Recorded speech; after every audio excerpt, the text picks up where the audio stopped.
Contemporary का अर्थ होता है समसामयिक, यानी आज से उसका क्या रिलेवेंस है। मैंने भाई साहब से पूछा था कि कंटेम्प्रेरी सनातन क्यों, तो उन्होंने कहा था कि वास्तव में विषय तो हमको अंग्रेजी में पूरा रखना था, कंटेम्प्रेरी के साथ में सनातन को भी अंग्रेजी में लिखना था, लेकिन सनातन के लिए कोई सिनोनिम्स अंग्रेजी जो हम कहते हैं कोई पर्यायवाची शब्द नहीं था, इसलिए हमको ये विषय रखना पड़ा।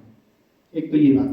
अब ये कंटेम्प्रेरी केस है, समसामयिक केस है। मैं जो बात कर रहा था दैनिक भास्कर में खबर की, हमने देखा होगा 2024 में भी नोबेल पुरस्कार अलग अलग विज्ञान के क्षेत्र में दिए गए हैं।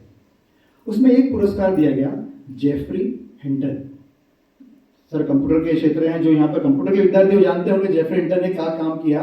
उन्होंने न्यूरल नेटवर्क पर काम किया है, उसके लिए उनको नोबेल पुरस्कार मिला। और ये न्यूरल नेटवर्क क्या है साहब, तो वो काम कर रहे थे।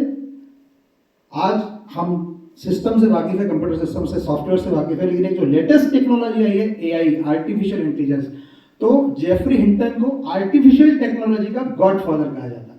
यहाँ युवा बैठे हुए देख रहा हूं मैं, संख्या जरूर सीमित है, मैं जानता हूँ आज भोपाल की प्रकृति दरअसल कि जो वर्किंग डे होता है, वर्किंग डे भी सुबह का समय, जो ऑफिस का समय होता है, उस समय लोग जनरली ऑफिस में जाकर अपना काम करने में ज्यादा विश्वास करते हैं, शाम के समय जरूर कार्यक्रम में उपस्थिति दर्ज करवाते हैं। कोई बात नहीं, लेकिन जितने हैं वो आचार्य भरत मुनि का आशीर्वाद प्राप्त लोग हैं, इसलिए यहाँ उपस्थित है, मैं ऐसा मानता हूं।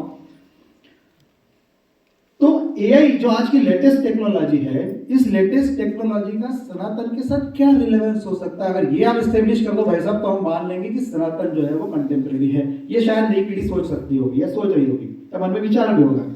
तो मैंने सोचा कि क्यों ना मैं अपनी बात वहीं से शुरू करूं कि आज की लेटेस्ट टेक्नोलॉजी एआई के साथ सनातन का रिलेवेंस क्या हो सकता है, तो बात बनेगी। अब एआई में जो उसने काम किया पहले उसको समझ लेते हैं। एआई में हम जानते हैं चैटबॉट बड़ा फेमस एक एप्लीकेशन आया है, उसमें 1 ट्रिलियन नेटवर्क्स काम करते हैं। 1 ट्रिलियन मतलब 1 ट्रिलियन मतलब जानते हैं 1 खरब उतने नेटवर्क्स काम करते हैं। मानव के मस्तिष्क में 100 ट्रिलियन नेटवर्क काम करते हैं, लेकिन उसके बाद भी जो एआई है उसकी ताकत मानव के मस्तिष्क की ताकत से 100 गुना ज्यादा है। मतलब आप सोच सकते हैं खतरा कितना बड़ा है। एक पत्रकार ने जेफरी हिंटन से पूछा कि आपको क्या लगता है ये एआई जो है, ये थोड़ा सा ऐसा घुमा रहा हूं, एआई जो है क्या ये स्वयं विचार कर सकता है? वो हम देख रहे हैं हाँ कर सकता है। उन्होंने पूछा कि क्या ये स्वयं अनुभव कर सकता है? उन्होंने कहा यार वो भी कर सकता है। तो क्या आपको लगता है कि किसी दिन ये स्वयं अपने आप को विकसित भी कर लेगा जैसे मानव ने विकास किया है? जेफरी हिंटन का जवाब था हाँ कर सकता है। तो इसका अर्थ है चूंकि उसकी अभी से बुद्धि 1/100 हिस्सा उसका है, मतलब हमारा जो दिमाग है उसका 1/100 हिस्सा उसका दिमाग है, लेकिन उसकी बुद्धि अभी भी हमसे 100 गुना तेज चल रही है। जो हमारे बराबर आकर खड़ा हो जाएगा तब क्या होगा? अब यहां सनातन के पास उसका उत्तर क्या है क्या? लेकिन हमने तो ये सीखा है हमेशा कि विज्ञान और धर्म एक दूसरे को कॉन्ट्रडिक्ट करते हैं, एक दूसरे के पूरक नहीं है, वो तो एक दूसरे के विरोधी हैं। क्यों? क्योंकि हमारी जो समझ बनी वो हम पढ़ते किस माध्यम से? अंग्रेजी माध्यम से। अंग्रेजी माध्यम में धर्म को क्या बताया गया? जैसे अभी कहा सनातन के लिए कोई पर्यायवाची शब्द नहीं है, वैसे ही मित्रों धर्म के लिए भी अंग्रेजी में कोई पर्यायवाची शब्द नहीं है। वो रिलीजन का उपयोग करते हैं, लेकिन रिलीजन और धर्म में बहुत अंतर है। अंतरराष्ट्रीय स्तर पर अगर हम देखें कि रिलीजन की परिभाषा क्या है, तो रिलीजन के लिए कहा गया अ पर्सनल सेट और institutionalized system of religious attitudes, beliefs and practices. यानी एक पर्सनल सेट है, एक इंस्टीट्यूशनलाइज्ड जिसको संगठन का स्वरूप दिया गया, इंस्टीट्यूशनलाइज्ड फॉर्म में उसको सेट किया गया है। और क्या है? कुछ रिलीजियस एटीट्यूड्स हैं, कुछ बिलीव्स हैं और कुछ प्रैक्टिसेस हैं। वैसा का वैसे आपको फॉलो करना पड़ेगा। ये रिलीजन का एक फ्रेमवर्क है। आगे क्या बढ़ते हैं? The services and worship of God and supernatural और कमिटमेंट और डिवोशन टू रिलीजियस फेथ और ऑब्जर्वेंस, उनका पालन करना ही पड़ेगा। जो विश्वास आपको कहा गया है उस विश्वास का पालन आपको करना ही पड़ेगा। जिस पद्धति से आपको उपासना कही गई उसी पद्धति से आपको उपासना करनी पड़ेगी। इसको सिंपल तरीके से कहा जाए तो एक ईश्वर को मानना है, ठीक है, लेकिन एक ही व्यक्ति को मानना है जो ये बात आपको समझा रहा है, एक ही पुस्तक को मानना है जिसमें ये सब लिखा हुआ है, और एक ही पद्धति से उपासना करना, ये होता है रिलीजन। क्या धर्म ऐसा है? क्या धर्म में हम किसी को उपासना पद्धति में मानते हैं? क्या धर्म में हम किसी एक पुस्तक से बंधे हुए हैं? क्या धर्म में हम जानते भी हैं कि वेदों का लेखन किसने किया है? सनातन धर्म में नहीं जानते। तो धर्म और रिलीजन में क्या अंतर है। रिलीजन की मैंने परिभाषा बताई, फिर आप कहोगे वैसे कि धर्म की परिभाषा क्या है। सनातन में धर्म की व्याख्या किस प्रकार से की है। धर्मों की परिभाषाएं विद्वानों ने कई प्रकार से की है, लेकिन सबसे सिंपल डेफिनेशन हम कहें, सबसे सरल समझने वाली परिभाषा तो कहा गया यतो अभ्युदय निश्रेयस सिद्धि सधर्म। यानी क्या कि जिससे हमारा अभ्युदय यानी सर्वांगीण विकास, हर क्षेत्र में विकास, सर्वंकष विकास होता है और निश्रेयस भी सिद्ध होता है। निश्रेयस सिद्ध होता है यानी क्या, तो जो मानव का परम लक्ष्य है, हम जब जन्म लेते हैं तब से हमारे मन में आकांक्षा होती है सुख की, आनंद की, हम सर्वोच्च सुख प्राप्त कर ले, आनंद प्राप्त करें, और आनंद भी कैसा प्राप्त करें जो कभी समाप्त ना हो, चिरंतन चलता रहे, ऐसा आनंद हम प्राप्त करें, इसकी अभिलाषा हमको लेती है, तो वो आनंद भी हम प्राप्त कर सकते हैं। ये होता है धर्म। ये धर्म की परिभाषा लिखिए। क्या इतना ही है धर्म? लेकिन साहब अभी भी कुछ समझ में नहीं आया। फिर कहा गया धारणा अतिथि धर्म, मतलब क्या, जिसको धारण किया जाता है, ध्रुव धातु से बना है। फिर क्या, ये फिर विद्वत्तापूर्ण बात हो गई, हमको अभी भी समझ में नहीं आया। इसको क्लासिफाइड किया गया है। तो दो प्रकार के धर्मों का विभाजन किया उन्होंने। कहा एक होता है निवृत्ति धर्म, एक होता है प्रवृत्ति धर्म। आप एक वैसा तो और कॉम्प्लेक्स हो गया। ये निवृत्ति और प्रवृत्ति शब्द क्या होते हैं? निवृत्ति धर्म यानी जो हमें निवृत्ति की तरफ ले जाता है, वो प्रवृत्त धर्म जो हमें प्रवृत्त करता है, लेकिन दोनों के मार्ग अलग होने के बाद भी डेस्टिनेशन सेम है। कैसे? एक महाभारत का बड़ा प्रसिद्ध प्रसंग है। जब भीष्म पितामह से दुर्योधन का वार्तालाप चल रहा था, तो भीष्म उसको धर्म समझा रहे थे। तो दुर्योधन ने क्या उत्तर दिया? पितामह आपको क्या लगता है, ये जो पांडव हैं और मैं, क्या वही धर्म समझते? मैं नहीं समझता। देखिए आपको याद दिला दूं, वो और हम एक ही स्कूल के स्टूडेंट थे, एक ही क्लास में हम पढ़ते थे, हमारे टीचर भी एक ही थे। उनको जो उन्होंने धर्म सिखाया, मुझे भी वही धर्म सिखाया गया था। तो बोले फिर तुम समझते क्यों नहीं हो? तो उसका जो उत्तर है ना, उसने कहा जानामि धर्म नच में प्रवृत्ति, जानामि धर्म नच में प्रवृत्ति, जानाम्यधर्म नच में निवृत्ति। अब इसमें दोनों चीजें देखिए। उसने क्या कहा, धर्म मैं भी समझता हूं, लेकिन मेरी वो प्रवृत्ति नहीं है, मेरी वो टेंडेंसी नहीं है, मैं चाहकर भी उसका पालन नहीं कर सकता। और अधर्म मुझे भी पता है कि वो क्या है, लेकिन मैं उससे निवृत्त नहीं हो सकता, मैं उसको छोड़ नहीं सकता। तो ये जो टेंडेंसी होती है, इस प्रकार से टेंडेंसी के आधार पर भी हमारे धर्म का क्लासिफिकेशन किया गया कि आप उस मार्ग से भी चाहो तो जा सकते हो। इसलिए महाभारत का युद्ध हुआ था ना, भगवान श्री कृष्ण को क्या पता नहीं था? उसके वो कजिन थे, इसलिए उनके कजिन थे, इसलिए क्या उन्होंने वो युद्ध करवाया? नहीं, वो जानते थे कि अगर सिंहासन पर धर्म के पालन करने वाला व्यक्ति बैठा है तो प्रजा सुखी होगी और प्रजा धर्म के मार्ग से चलेगी। अगर अधर्म का पालन करने वाला व्यक्ति बैठा तो प्रजा भी अधार्मिक होगी और अंततः गत्वा वो अधर्म की परिणति को प्राप्त होगी। इसलिए वो युद्ध हुआ था। इसका फिर फर्दर क्लासिफिकेशन अपने किया गया धर्म को समझाने के लिए। तो एक होता है कर्तव्य धर्म, एक होता है गुण धर्म, एक होता है सृष्टि धर्म। फिर एक नया क्लासिफिकेशन आगे था। तो गुण धर्म क्या होता है?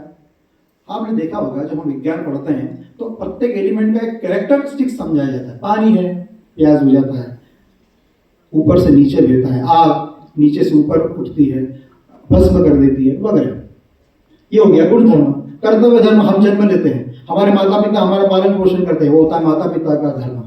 हम बड़े होते हैं, फिर हम उनकी देखभाल करते हैं, ये होता है पुत्र और पुत्री का धर्म। तो इस प्रकार से कर्तव्य धर्म बताया गया। लेकिन एक जो बताया हमने सृष्टि का धर्म। सृष्टि धर्म क्या है? तो सृष्टि का धर्म हमने देखा, ये सृष्टि एक निश्चित क्रम में चल रही है। सुबह सूर्य उगता है, शाम को अस्त होता है, रात को चंद्रमा निकलता है, उसके भी 15-15 दिन की कलाओं का एक सर्कल चलता है। पेड़ पौधे, पशु पक्षी एक निश्चित उनका जो धर्म दिया गया उस धर्म का पालन करते हुए अपना जीवन यापन करते हैं। किसी ने भी कभी अपना धर्म से विमुख हुआ हो, कोई प्राणी, कोई पशु, कोई पक्षी आप इस सृष्टि में नहीं देखेंगे सिवा मानव को छोड़कर।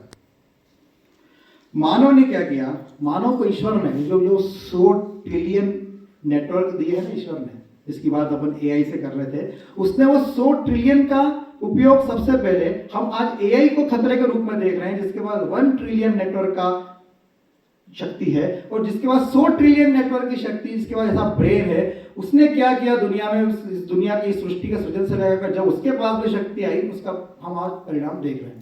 तो जब इस सृष्टि धर्म के अध्ययन की बात हमारे यहाँ पर हुई, ये सृष्टि बनाई किसने, ये सृष्टि बनी कैसे, ये सृष्टि चलती कैसे है, हमारा इस सृष्टि में क्या रोल, जननी को मैं था, तो मैं कहां से आया हूं, मेरा माता पिता वास्तव में कौन है, ये जब प्रश्न निर्माण होते तो फिर रहस्य की खोज आरंभ होती है। ऐसे एक दो नहीं, पूरी की पूरी एक परंपरा चली जिसने ये खोज शुरू की। और जैसे जैसे आज की भाषा में बात करें तो रिसर्च करना शुरू किया, और रिसर्च की जो फाइंडिंग्स आई उस फाइंडिंग्स का कंपाइलेशन शुरू किया, और जो रिसर्च की फाइंडिंग का कंपाइलेशन हुआ उसको हम वेदों के नाम से जानते हैं। ये वेद, इसका नाम वेद क्यों है, तो विद यानी जो जाना गया। तो जाना क्या गया, तो ये सृष्टि का रहस्य है। तो वेदों के बारे में कहा जाता है कि वो जो है सृष्टि का संविधान है। सृष्टि जिस नियम से चल रही है वो सारे नियम जो है वो वेदों में लिखे हुए हैं। अब आप देखिए, आज एक सिस्टम चलता है, कंप्यूटर सिस्टम, उसके अंदर जो सॉफ्टवेयर होते हैं उस सॉफ्टवेयर को हर कोई बना नहीं पाता, वो प्रोग्रामिंग हर कोई बना नहीं सकता, वो सॉफ्टवेयर हर कोई डेवलप नहीं कर सकता। उसके लिए एक स्पेशलाइज स्किल्स ऑफ सेट लगता है, बड़ा एक्सटेंसिव ट्रेनिंग लगता है आपको। लेकिन आप उठा के किसी भी लेमैन को समझा नहीं सकते कि ये सॉफ्टवेयर इस तरह से काम करता है। तो अब आप सोचिए, इतनी बड़ी सृष्टि का प्रोग्रामिंग जिस सॉफ्टवेयर से चल रहा है उस सॉफ्टवेयर को एक लेमैन को कैसे समझाया जा सकता है। लेकिन यही सनातन की ब्यूटी है दोस्तों, कि वो इतना कॉम्प्लेक्स सॉफ्टवेयर भी लेमैन को भी समझाया गया। और वो प्रैक्टिसेस में कैसे है, हम अपनी आगे चर्चा में देखेंगे। जेफरी हिंटन ने जो काम शुरू किया था ना, जो एआई की फाइंडिंग्स तक वो पहुंचा, 50 साल लगे। उसने 1970 से काम शुरू किया था, तब जाकर वो सक्सेसफुल हुआ है 2020 में आकर। 50 साल लगातार उसने काम किया और 24 में उसको नोबेल पुरस्कार मिला। अब ये जो इतनी बड़ी सृष्टि, इतना बड़ा ब्रह्मांड ये जो दिख रहा है हमको, इसकी प्रोग्रामिंग सेट करने में कितना समय लगा होगा, वैज्ञानिक कहते हैं करोड़ों साल लगे हैं, तब जाकर ये सॉफ्टवेयर डेवलप हुआ है।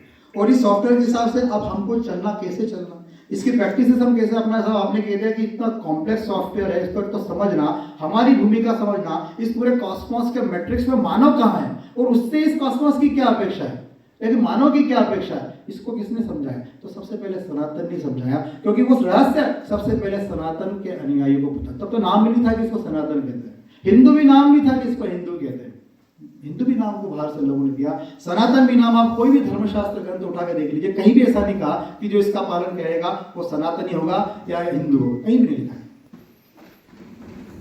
अब जब ये कॉम्प्लेक्स कंपाइलेशन हुआ सारे इक्वेशंस का, उसके फर्दर डिवीजन हुए और कुछ विद्वान मनीषी आए, उन्होंने कहा कि इसको समझाना तो पड़ेगा, इतना कॉम्प्लेक्स है। तो आदिगुरु शंकराचार्य जी का नाम सब जानते हैं। प्रस्थान त्रयी पर उन्होंने काम किया। पहला काम किया उन्होंने ब्रह्मसूत्र का व्याख्यान, दूसरा उपनिषद और तीसरी गीता। तीनों को भाष्य, तीनों का उन्होंने लिखा। तो तीनों पर भाष्य लिखकर उन्होंने आम आदमी को समझाने की भाषा में लिखने का प्रयास किया। लेकिन आज भी अपन पढ़ो उसको तो समझ में हमको आज भी नहीं आता। फिर उसके भी भाष्य बनने लगे हैं, उस पर भी विद्वान अपने भाष्य करते। इतना कॉम्प्लेक्स पूरा ये सिस्टम है, तो उसको कैसे समझे। और आप कहेंगे सब इतना इतना उच्च है, इतना सब कुछ है, तो हमारी स्थिति ऐसी क्यों है। आज भारत 1000 साल का संघर्ष में क्यों पड़ा। फिर आज भी हम विकासशील देश कहे जा रहे हैं, विकसित देश क्यों नहीं कहे जा रहे दुनिया की नजरों में। आज भी हम विकासशील ही है, विकसित नहीं है। तो पहले तो समझना पड़ेगा कि इस कॉम्प्लेक्स सिस्टम को, प्रोग्रामिंग को समझने के बाद में उसको जो हमारे प्रैक्टिसेस में लाने के लिए ऋषियों ने जो काम किया, जो छोटे छोटे सिद्धांत दिए, जो तत्व दिए, वो हमारे जीवन में है क्या, वो क्या थे। तो पूरा जो सनातन है वो 4 आधार स्तंभों पर खड़ा है। और सनातन का मूल लक्ष्य क्या है कि व्यक्ति पूरा सुख और समाधान पूरा जीवन यापन करते हुए अपने अंतिम लक्ष्य को प्राप्त करे। यानी क्या, कुछ लोग कहते हैं कि वो स्वर्ग है, कुछ लोग कहते हैं वो मोक्ष है, कुछ लोग कहते हैं वो ईश्वर का साक्षात्कार है, कुछ लोग कहते हैं कि वो आत्म साक्षात्कार है। बात एक ही है। तो इसको समझे कैसे। उन्होंने ये जो 4 खंभे आप बता रहे, खंभे कौन कौन से थे। तो एक था सत्य, करुणा, शुचिता, तपस। यानी क्या, तो पहले तो हम जब इस प्रश्न का मन में निर्माण होना शुरू होता है तो अपना जीवन आंतरिक और बाह्य रूप से शुद्ध है कि नहीं। आज हम जो कुंभ देख रहे हैं ना, वो कुंभ क्या प्रैक्टिस है। कुंभ ये प्रैक्टिस है कि हम जाकर कम से कम बाह्य शुचिता वहां करें। लेकिन कुंभ का एक और डायमेंशन था जो हम आज भूल गए। देखिए कैसे भूले। कुंभ में यह था, आज आप देखे होंगे अखबार और मीडिया के माध्यम से नागा साधु बड़ा जबरदस्त क्रेज नागा साधु का। अरे साहब ये इतने साल गुफाओं में रहते हैं, 12 साल बाद निकल कर आते हैं, ये सब इसकी साधना है उसकी साधना वैसी, उसी को ग्लैमराइज कर रहे हैं। वास्तव में वो मर्म था ही नहीं। मर्म ये था कि ये जो ऋषि थे, उस समय के साइंटिस्ट थे, जो उस समय जो अपने 12 साल का रिसर्च करते थे, आज हम रिसर्च के लिए पेपर पढ़ने जाते हैं ना बड़े बड़े कॉन्फ्रेंसेस में, तो ये ऋषि मुनि जो है अपने उन 12 साल की रिसर्च की फाइंडिंग के शेयरिंग के लिए वहां आते थे। तो वहां शेयरिंग होता था, कॉन्फ्रेंस होती थी, आपकी रिसर्च क्या है, आपकी रिसर्च क्या है, आपके फाइंडिंग्स क्या है, और या इसको फिल्टर होता था। फिल्टर होने के बाद में कौन सी ऋचा को वेद में शामिल किया जाना सकता है, हर पेपर को जो है वो अपनी ये होते हैं पीयर रिव्यू जर्नल होते हैं आजकल यूजीसी के, उसमें प्रकाशित करने के योग्य माना जाता है नहीं माना जाता है देखा जाता था। तो उस रिसर्च की फाइंडिंग को वेदों में लिया जाने सकने की रिसर्च है कि नहीं है, उसका परीक्षण होता था, उसमें डिबेट होती थी बहुत लंबी चौड़ी। तो ये स्नान क्या है, आप देखेंगे किसी भी प्रकार की त्रुटि हमसे होती है, अगर आप स्नान कर लो तो एक प्रकार की ग्लानि हमारे मन से दूर हो जाती है, अपराध बहुत दूर हो जाता है। कई बार रिसर्च में ऐसा होता है कि कुछ त्रुटियां भी हो जाती है। हम एडिसन के बारे में जानते हैं, 1000 बार असफल हुआ था तब जाके 1001वां बल्ब बना पाया। तो ग्लानि होती थी लगातार, फिर नई शुरुआत करना है। या रिसर्च की फाइंडिंग में हो गई, दिमाग पर में बैठ जाए, उसका अहंकार ना आ जाए, क्योंकि अभी गति और आगे जाना, अभी तो रिसर्च और आगे बढ़ाना, जितना जाना उसको और अधिक जानना है। तो ग्लानि से भी मुक्ति करना, उस पाए गए उस ज्ञान के अहंकार से भी मुक्त होना, उसके लिए वो स्नान है। तो शुचिता वहां से आई। जब शुचिता आती है और उस शुचिता के बाद में फिर आता है तब, अपने जीवन को तपस्वी के समान हम जब जगते हैं तब हृदय में जागती है करुणा, और करुणा जागने के बाद में सत्य हमारे सामने प्रकट होता है, जिसको हमने सृष्टि का रहस्य कहा, ईश्वर कहा, परब्रह्म कहा, और अध्यात्म विद्या जिसको कहा गया। तो ऐसा ये सनातन 4 खंभों पर खड़ा है, और इसी को हमारे कहा गया फिर कि हम शुचिता जो काम से जोड़ी गई, तपस को अर्थ से जोड़ा गया। हम अर्थ साधना के लिए भी तप करते हैं ना, जो नौकरी कर रहे हैं, व्यवसाय कर रहे हैं, वो भी एक प्रकार का तप है। जो कला साधक कला साधना करते हैं, जिनके जीवन उपार्जन का साधन ही हुआ है, वो एक प्रकार का तप ही है। उससे जागती है करुणा, और करुणा के जगाने के लिए यानी धर्म, और इन सब का प्राप्त करने के लिए चौथा काम था मोक्ष। तो ये 4 खंभे, इसी 4 खंभों के आधार पर फिर खड़े किए गए। तो ये सनातन के 4 स्तंभ थे, और इन स्तंभों पर चलकर जो आगे बढ़ा और उसने सत्य का साक्षात्कार किया, तब हमारे ऋषियों ने ये जो पूरा ब्रेनस्टॉर्मिंग सेशन चला, उन्होंने कहा एक वाक्य में बात करिए साहब। हम देखते हैं, मैं विज्ञापन का विद्यार्थी हूं, उसमें विज्ञापन की बात करूंगा। विज्ञापन में कितना भी बड़ा प्रोडक्ट हो, उसकी जब तक बेस लाइन नहीं आती, जब तक हमको प्रोडक्ट दिमाग में नहीं बैठता। तो सनातन की बेस लाइन क्या है, सनातन ने इस विश्व को क्या दिया है। अगर सनातन को एक अक्षर, एक लाइन में, पंक्ति में कहा जाए, उसका स्लोगन क्या है, तो वो स्लोगन जो हजारों सालों की रिसर्च के बाद निकला, हजारों मुनियों के रिसर्च की फाइंडिंग से निकला, तो वो एक वाक्य था, एकम सत विपरा बहुधा वदन्ति। यानी जो हजारों ऋषियों ने अलग अलग प्रकार से उसको ढूंढने की कोशिश की, वहां तक जाने की कोशिश की, सबको दिखा ये सत्य तो यह एक ही है। इसीलिए जब हमने देखा, सनातन ने देखा कि सच एक ही है, और विप्र लोग यानी विद्वान लोग उसको अलग अलग ढंग से परिभाषित करते हैं, इसलिए हमने कभी भी मेरे तरीके को ही अपना इसका दुराग्रह कभी नहीं किया। इसलिए भारत के पूरे इतिहास को उठा के आप देख लीजिए, दुनिया का इतिहास उठाकर आप देख लीजिए, कहीं भी किसी भी देश ने ये नहीं कहा कि भारत से को आया, हम पर आक्रमण किया और हमको मजबूरी से उसकी उपासना पद्धति को अपनाने के लिए मजबूर किया। तो इतिहास में कहीं नहीं है। क्यों? क्योंकि हम जानते थे सत्य क्या है, और सत्य को जानने के, सत्य को पाने के, सत्य को समझने के मार्ग अनेकों हो सकते हैं। इसलिए तुम्हारी उपासना पद्धति भी हमें स्वीकार्य है, तुम्हारी उपासना की पद्धति भी हमें स्वीकार्य है, तुम्हारी उपासना पद्धति भी हमें स्वीकार्य है। अगर तुम ईश्वर को नहीं मानते हो तो भी हमें स्वीकार्य है। 4 बात हुए अपने यहाँ पे।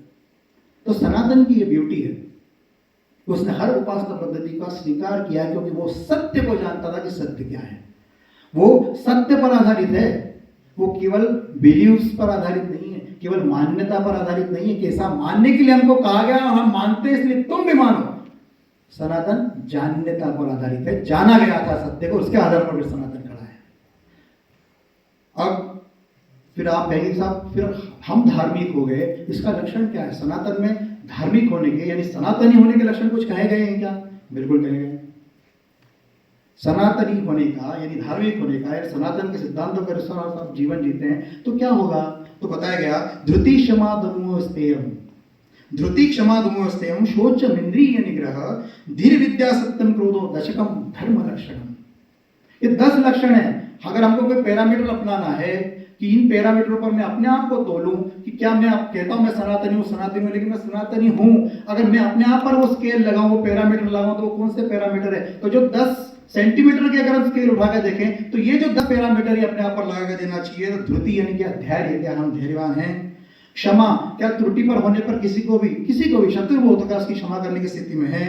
दमो, दम यानी इंद्रिय निग्रह, कितना भी लालच की कोई भी इंद्रिय हमको दे उसको रोक पाते हैं। अस्तेय, किसी दूसरे की वस्तु को हड़पने का विचार तो मन में नहीं आता। शौच यानी का शुचिता, आंतरिक बाह्य शुचिता। इंद्रिय निग्रह, क्या मेरी इंद्रियों को हमेशा मैं सत्य को पाने के मार्ग पर चलाने के लिए उद्यत होता हूं। धीर विद्या, धीर नहीं ज्ञान, जानना, हमेशा जानने के लिए क्या उत्सुक होता हूं। विद्या, क्या मैंने कोई विद्या अर्जित कर ली है। सत्यम क्रोधो, क्या मैं सत्य को पाने के लिए हमेशा प्रयास करता हूं। अक्रोधो यानी क्या मैं कभी क्रोध में छोड़ चुका हूं। ये 10 अगर लक्षण हमारे साथ है तो हम वास्तव में सनातनी हैं। ये सनातन में जो परिभाषा दी गई धर्म के लक्षणों की वो यह है। भगवान वेदव्यास से एक बार किसी ने पूछा, हम जानते हैं भगवान वेदव्यास ने ही ये पूरे वेदों का संपादन किया है, पुराणों का संकलन किया है, 18 पुराण। महाभारत तो हम जानते हैं जो उन्होंने लिखी। महाभारत की एक और ब्यूटी है, महाभारत के बारे में कहा जाता है धर्मे अर्थे च कामे च मोक्षे च पुरुषार्षभ यद हास्ति तदन्यत्र यन्य हास्ति न तत्क्वचित्। मतलब क्या? जो महाभारत में है वो दुनिया में कहीं नहीं है। मैं फिर दोहरा रहा हूं, जो महाभारत में है वो दुनिया में कहीं नहीं है। आप देखिए, युद्ध उठा के देख लीजिए, जो हुआ वो सब देख लीजिए आप, वो कोई दुनिया में आपको दिखेगा नहीं। और दूसरा वाक्य क्या कहा गया? जो महाभारत में नहीं वो अन्यत्र कहीं नहीं है। कोई भी रेफरेंस उठा के देख लो, अगर महाभारत में नहीं है तो दुनिया में कहीं नहीं होगा। यानी महाभारत क्या है? वर्ल्ड का इंसाइक्लोपीडिया है। ऐसे इंसाइक्लोपीडिया के लेखक महर्षि वेदव्यास से पूछा गया कि आप बताइए, आपने तो इतना वेदों पर काम किया, पुराणों पर काम किया, आप 2 वाक्यों में बताइए कि धर्म की परिभाषा आपके हिसाब से क्या है। तो देखिए, सनातन में धर्म को कितने कितने प्रकार से परिभाषित करके समझाने का प्रयास किया गया। व्यास ने क्या कहा? 18 पुराणेषु व्यासस्य वचनं द्वयम् परोपकाराय पुण्याय पापाय परपीडनम्। केवल 2 वाक्य में महर्षि वेदव्यास ने सनातन धर्म को समझाया। परोपकाराय पुण्याय पापाय परपीडनम्। दूसरों का परोपकार करो, यही धर्म है। अगर दूसरों को पीड़ा दोगे तो अधर्म है। अब आप देख लीजिए इस कसौटी पर कस के दुनिया में कौन धार्मिक है और कौन अधार्मिक है, आपको कहने की जरूरत ही नहीं है। सिंपल परिभाषा, सिंपल डेफिनेशन। इस दर्शन पे जो सनातन चला और जब यह समझ में आया, जब सत्य प्रकट हुआ तब समझ में आया कि अरे जिसको हमने जाना वो तो सबके अंदर है। कैसे सबके अंदर है? तो आज हम हैं। आज आपने देखा होगा, कल एक विदिशा का वीडियो बड़ा वायरल हुआ था। एक 23 साल की बच्ची एक शादी में नृत्य कर रही थी, महिला संगीत पे। नृत्य करते करते अचानक मुंह के बल गिरी और वहीं उसके प्राण पर घेरे उड़ गए। तो जो गया वो क्या था? क्या इसके पहले भी था, उसी शरीर में था, या उसके बाद में भी आएगा या नहीं आएगा? आएगा। गीता भगवान ने कहा है, नैनन छिद्राणि शस्त्रन्ति नैनेन दहति पावक। तो वो जो तत्व है उसको जब देखा कि तो सब में, और केवल मानव में भी नहीं, वो तत्व तो हमारे ऋषियों ने जड़ में भी देखा, पेड़ पौधों में भी वही है, पशु पक्षी में भी वही है। इसलिए हमारी प्रैक्टिसेस में देखिए क्या है, छोटी छोटी प्रैक्टिसेस हैं। लोग दुनिया में लोग हंसते हैं, ये सर्प के पूजक हैं, या नदी में दीपक जलाते हैं, या वट की परिक्रमा करते हैं। दादा वो प्रैक्टिसेस थी। क्यों प्रैक्टिसेस थी? क्योंकि हम जानते थे सत्य क्या इसके अंदर भी वही है जो मेरे अंदर है। इसलिए हमको कभी पर्यावरण विज्ञान समझाने की जरूरत नहीं पड़ी थी, जिसके कारण आज पूरा का पूरा दुनिया परेशान है। तो जब ये जाना तब एक भाव फिर जगा, सर्वे भवन्तु सुखिनः सर्वे सन्तु निरामया सर्वे भद्राणि पश्यन्तु मा कश्चित् दुःख भाग् भवेत्। ये भी एक बहुत बड़ी घोषणा जो सनातन ने की है अपनी इतने हजारों सालों की परंपरा और रिसर्च से जो निष्कर्ष निकले उसके बाद। कभी नहीं कहा कि सनातनी भवन्तु सुखिनः या हिंदू भवन्तु सुखिनः हिंदू सन्तु निरामया, सर्वे भवन्तु सुखिनः। और इस सर्वे में केवल मानव मात्र नहीं है, इस सर्वे में इस पृथ्वी पर इस सृष्टि में रहने वाला हर प्राणी, हर जड़ चेतन भी है, शामिल है। ये सनातन की ब्यूटी है। और फिर उसको समझाने के लिए कहा गया वसुधैव कुटुंबकम, यानी इस वसुधा पर रहने वाले, विचरण करने वाले जितने भी जड़ चेतन विद्यमान है वो सब मेरा कुटुंब है, वो सब मेरे परिवार का हिस्सा है। इसलिए किसी परिवार जन पर कोई किसी प्रकार का आघात करना, उसका शोषण करने का विचार मैं नहीं कर सकता। इसलिए भारत में हजारों सालों से खेती चल रही थी, हजारों सालों से नदियां जो थी वो शुद्ध थी। लेकिन आज जब औद्योगिकरण आया, उपभोक्तावाद आया, उसके कारण जो दुष्परिणाम, वो मेरा विषय नहीं, इसलिए इसके विस्तार में जाऊंगा, उसका परिणाम हम देख रहे हैं। लेकिन जो बीच में विज्ञान विकसित हुआ, तो ये जो विज्ञान विकसित हुआ, तो क्या इसमें सनातन की कुछ भूमिका रही है? कई बार ऐसा लगता है कि विज्ञान जो विकसित हुआ इसमें कुछ सनातन की भूमिका नहीं रही है। क्या आपको ऐसा लगता है? आपको भी ऐसा लगता है कि सनातन की कोई भूमिका नहीं रही है? तो आप स्वामी विवेकानंद जी को पढ़ लीजिएगा। स्वामी विवेकानंद जी एक बार जापान से कनाडा की यात्रा कर रहे थे, जहाज में उनके साथ एक बहुत बड़े व्यक्ति बैठे थे, मैं नाम बता देता हूँ, जे.आर.डी. टाटा। तो जे.आर.डी. टाटा और उनके बीच में आपस में संवाद हुआ। जे.आर.डी. टाटा बता रहे थे कि मैं भारत में ऐसा करना चाहता हूँ। तो उन्होंने कहा कि तुम स्टील का प्लांट भारत में क्यों नहीं लगाते? भारत का विकास होना चाहिए। विवेकानंद जी की प्रेरणा से फिर जमशेदपुर में आज जो टाटा का स्टील प्लांट लगा ना, विवेकानंद जी की प्रेरणा से लगा। इतना ही नहीं, जो बेंगलोर में इंडियन साइंस सेंटर जो बनाया ना टाटा का, वो स्वामी विवेकानंद जी की प्रेरणा से बना हुआ है। अभी मेरा चूंकि समय तेज गति से आगे बढ़ रहा है, इसलिए मैं बहुत ज्यादा विस्तार से नहीं जाऊंगा, लेकिन आप गूगल के एज की जनरेशन है, आप देखिए Markovnikov, Swami Vivekananda, Albert Einstein, ये सब डाल के देखिए क्या आएगा। विवेकानंद जी ने अल्बर्ट आइंस्टीन को क्या कहा था, अल्बर्ट आइंस्टीन ने टेस्ला को क्या कहा, टेस्ला ने मार्कोनी को क्या कहा, ये उस पर दर्ज है पूरा का पूरा। मैं अभी सोच रहा था कि पढ़ के बताऊंगा, लेकिन फिर मेरा विषय अधूरा रह जाएगा, इसलिए मैं उसको पढ़ नहीं रहा हूं, लेकिन आप पढ़ के देख लीजिएगा क्या है। तो सनातन की पूर्व परंपरा विज्ञान के साथ क्या थी? रिलीजन हमेशा विज्ञान से, जब विज्ञान जितना जितना प्रगति करता है तो वो रिलीजन से दूर हटता है। एक किताब में लिखा था, देखिए, कि पृथ्वी चपटी होती है। कुछ लोग आज ही मानते हैं उनके कि हाँ पृथ्वी चपटी होती है। एक रिलीजन की किताब में लिखा था कि सूर्य पृथ्वी के चारों ओर चक्कर लगाता है। तो वहां के वैज्ञानिक ने कहा नहीं भैया गलत है, पृथ्वी सूर्य के चारों ओर चक्कर लगाती है, उसको मार डाला गया था। लेकिन हमारे ऐसे ऋषियों का हमेशा स्वागत किया गया। तो सनातन हमेशा विज्ञान के साथ कदम से कदम मिलाकर चलता रहा है। सनातनी कैसा होना चाहिए? तो किसका रोल मॉडल सामने खड़ा करें? तो दो रोल मॉडल हम जानते हैं, रोल मॉडल तो ऐसे हजारों अपने अभी, कोई फिक्स भी दो रोल मॉडल, लेकिन जो लोकप्रिय हुए, एक थे राम और एक थे कृष्ण। मैं अभी भगवान की उपाधि नहीं दे रहा हूँ उनको, मैं कह रहा हूँ अनुसरण करने के लिए, इसलिए उनको भगवान नहीं कहा गया, क्योंकि भगवान बनाने के बाद उनका अनुसरण नहीं करते हम। अरे वो तो अवतार थे। और वो भगवान राम को हम मानते हैं, आज मंदिर स्थापित हो गया, जगह जगह नारे लग रहे हैं, बच्चा बच्चा। युवा पीढ़ी आजकल वो डीजे बजा के वो गीत गाती है, कौन सा गीत है वो? भारत का बच्चा बच्चा, है ना, जय श्री राम बोलेगा। लेकिन वो जय श्री राम क्या कहते थे स्वयं, कि मेरे को कौन प्रिय है? तो उन्होंने लिखा निर्मल मन जन सो मोहि पावा, मोहि कपट छल छिद्र न भावा। भगवान राम वो डीजे के सामने उस गाने पर नाचने पे कुछ नहीं होंगे। उन्होंने क्या कहा? निर्मल मन जन सो मोहि पावा, मोहि कपट छल छिद्र न भावा। ऐसा व्यक्ति मुझे पसंद है। सब ही मान प्रद आप वो अमानी। तो ये बहुत बड़ी बात भगवान राम ने कही है। सनातनी कैसा होना चाहिए, उसका आचार व्यवहार कैसा होना चाहिए। तो वो क्या कह रहे हैं?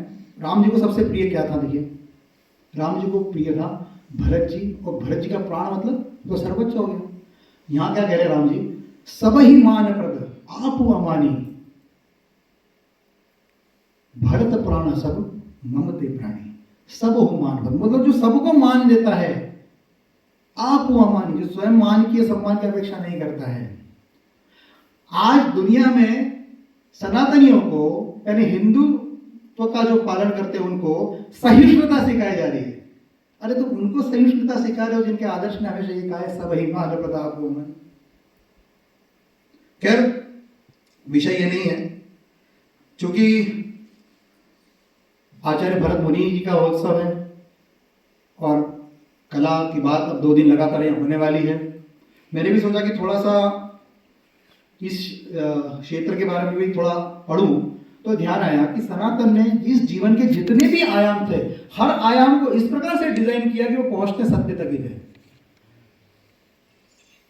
आचार्य ने जो नाट्य शास्त्र रचा, उसमें कहा जाता है कि उन्होंने ऋग्वेद से पाठ यानी गद्य लिया, सामवेद से संगीत लिया, यजुर्वेद से अभिनय लिया और अथर्ववेद से रस लिया। इसलिए इसको पंचम वेद की संज्ञा दी गई थी। और उसमें उसके बारे में कहा गया न तज्ज्ञानम न तत्शिल्पम न सा विद्या न सा कला नासो योगे न तत्कर्म नाट्यस्मिन् यन्न दृश्यते। यानी ऐसी कोई बात, ऐसा कोई ज्ञान, न ऐसा कोई शिल्प, न ऐसी कोई विद्या, न ऐसी कोई कला, न ऐसा कोई योग और न ऐसा कर्म है जो नाट्य में नहीं है।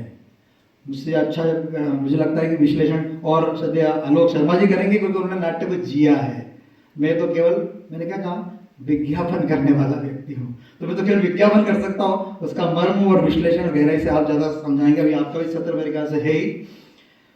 तो जिस भी सनातन के ग्रंथ को, जिस भी आयाम को उठा के देखिए, वो जाएगा सत्य तक ही। ये सनातन की ब्यूटी है।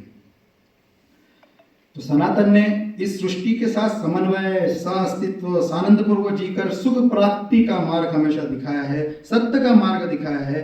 सत्य को देखने के बाद वो दिखता कैसे है? हम लोग आचार्य शंकराचार्य जी का एक बात के लेकर बैठ जाते हैं। कई लोग जो विपरीत विमर्श वाले हैं वो कहते हैं आचार्य जी ने तो कहा था ब्रह्म सत्य जगन मिथ्या।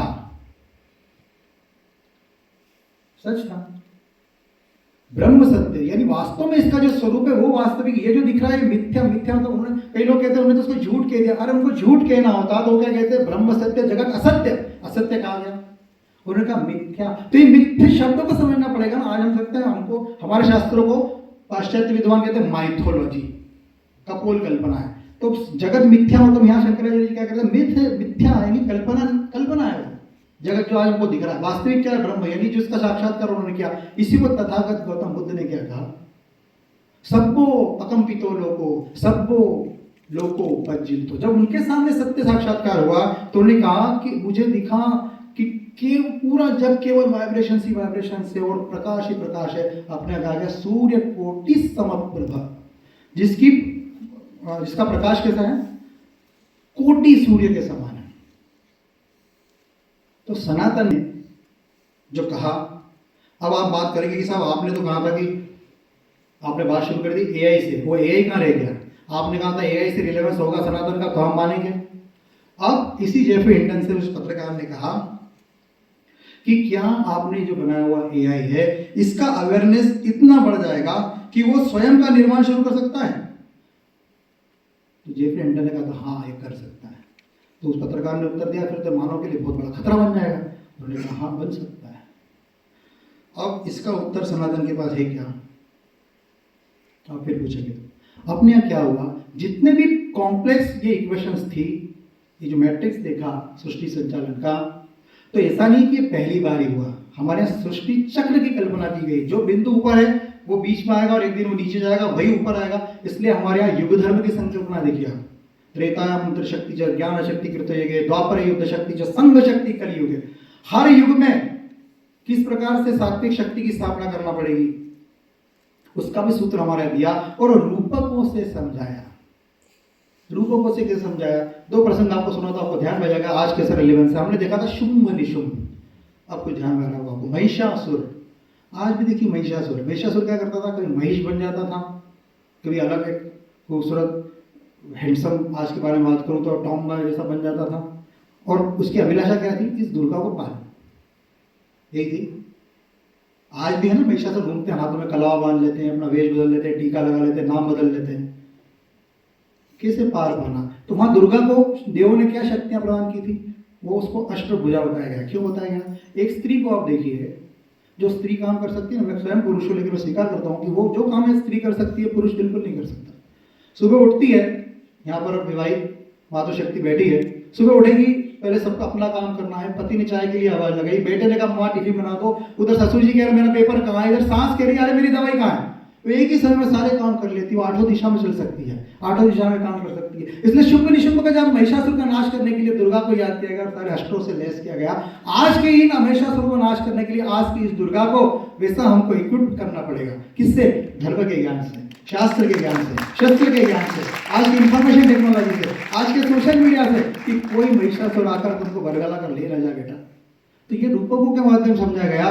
तो आप कहेंगे कि फिर ये एआई कहाँ से आ गया? साहब एआई से आया, इसके लिए भी एक उत्तर दिया है कि जो खुद से खुद को पैदा कर ले। और आप देखिए जब भी कोई नई इन्वेंशन होती है ना, इसका भी हमारे यहाँ समझाया गया। तो सबसे पहले जब नई इन्वेंशन होती है तो बुरी शक्तियां पहले उस इन्वेंशन को कब्जा करने के लिए दौड़ पड़ती है। परमाणु शक्ति जब बनी तो उस परमाणु शक्ति जब बनी तो कल्याण का ही सोचा होगा, मान लो यार ये ऊर्जा का खंड स्रोत है, लेकिन सबसे पहले क्या हुआ? उसका उपयोग कहाँ हुआ? जो लोगों को ध्यान में आया, नागासाकी में, हिरोशिमा नागासाकी बम गिराया गया, परमाणु बम गिराया गया। क्यों? तो दुर्जन शक्ति पहले इसको पकड़ती है। तो एआई को भी पहले दुर्जन शक्ति पकड़ेगी। अब याद कीजिए समुद्र मंथन हुआ, यही था ना। समुद्र मंथन क्या था? ब्रेनस्टॉर्मिंग सेशन अपन बोलते हैं, उस टाइप का ही वो प्रैक्टिस वो था एक बहुत बड़ा। उसमें से क्या निकल रहा था? अमृत। छीनने के लिए कौन भागे सबसे पहले? असुर।